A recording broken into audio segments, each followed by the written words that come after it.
All right, sports fans, how's everybody out there doing?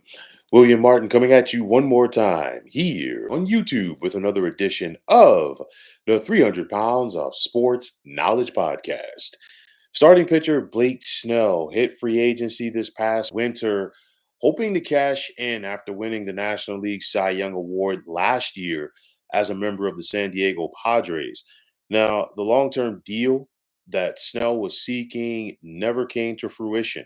And in the waning stages of free agency, Snell had to settle for a 2-year deal from the San Francisco Giants for $62 million with an opt out after this season. But for all of those teams that were not willing to give Snell the money or the years that he and his agent Scott Boras were seeking, the early stages of this MLB season has provided them with some validation as the former Cy Young Award winner has been struggling. Now, in three starts for the Giants, Snell is 0-3 with an ERA of 11.57. Snell has not been able to complete 5 innings in any of his starts so far with San Francisco, which included him being roughed up last night for 5 runs over 4 and 2/3 innings in the Giants' 17-1 loss to the Arizona Diamondbacks. Now, pitching has been a strength of the Giants dating back to those championship years of the 2010s, but so far, San Francisco came into play today with the 14th best team ERA in the National League. And of course, that's out of 15 teams. And of course, Blake Snell is not helping things. Now, I think, we're seeing why teams didn't commit or were non committal to giving Snell that long term deal over the winter, as he's been an up and down pitcher throughout his MLB career. He's 71-58. But this is a guy who has never thrown at least 200 innings in a season. He's been a very up and down guy. You go back to 2018 when he had that breakout year with the Tampa Bay Rays, and of course, it resulted in him winning the AL Cy Young Award that year. He went 21-5 in 31 starts for Tampa Bay with a 1.89 ERA through 180 and 2/3 innings that year for a career high, which he has not surpassed at this point. But then he followed that up by going 6-8 for Tampa Bay in 2019 with a 4.29 ERA. You go back to last year for the Padres, 14-9 and 32 starts with a 2.25 ERA, which led the National League. And of course, once again, he was a Cy Young Award winner. But it's just being inconsistent. And that's the thing about Blake Snell throughout his career. Now, I will say this, not having a spring training did not help things. And I think that's part of it with what we're seeing right now from Snell. And it's unfortunate that, more and more as the season, as these seasons have progressed. And I say this from, a financial standpoint when teams can't come to agreement on guys. And some teams just simply don't want to go out there and spend, worrying about the luxury tax, you name it. But we're seeing guys signing later and later in the process, and not having that spring training, in my opinion, is hindering some of them. And I think Snell does fall into that category.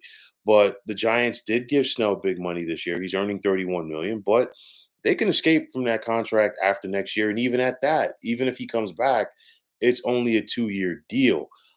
Snell does have an opportunity to get something going. Uh, because again, we're still in the early stages of this season, but I think it's just got to be a start by start thing. His next start is coming up this Wednesday at home against the New York Mets. It's a day game for the Giants, and let's see, how much better, or if Snell, can find a way to look better. In that start against the Mets, a Mets team that has been playing some good baseball and swinging the bats as well as of late, as well. But one thing is, little by little, he's gone a little bit further in each of his three starts so far. 3 innings, in the loss against the Washington Nationals, his Giants debut. Last week on the road against the Tampa Bay Rays, his former team, 4 innings where he got roughed up for 7 runs. And then, of course, last night's outing against the Diamondbacks. But at the end of the day, Snell's got to be a lot better. And so far, this is a bad look, another bad look for Scott Boras. And I say this because, we saw so many of his guys be out there late in the free agency stages. And, in recent years, Boris, like always, is seeking top dollar for his clients. But some of his clients, a la Snell in this case, have not been able to live up to the billing or at least what Boris is trying to sell. So at the end of the day, it's still early. Excuse me, in this MLB season. The Giants did win today. They're 10-12. Nobody's running away with things right now in the National League. Like I said earlier when I talked about the Mets, um, you got a scenario where, hey, 85, 86 wins will probably get you in to the postseason. But getting back to the Giants, hopefully for their stake, Snell can get this thing turned around and get back into a rhythm. But until then, it is not a good start for him and a bad look for the money that was given to him by the Giants. So, folks, that is going to wrap it up. And as always, I want to take this time out to thank all of you for tuning into the 300 Pounds of Sports Knowledge podcast here on YouTube. I want to take this time out to thank all of you fine folks out there for tuning in. And if you haven't already, please feel free to subscribe to this channel. Now, if you're on the X, formerly known as Twitter, please feel free to follow me at 300 Pounds of Sports. And like I always say, if you follow me, it will be my pleasure to follow you right back. There's also the sports discussion group on Facebook at the Sports Depot 365. You can check it out. Drop a line and be a part of one of the better sports debating sites going on social media. So, once again, fine folks, my name is William Martin, and I am signing off. And I'm saying take care and have yourselves a wonderful day.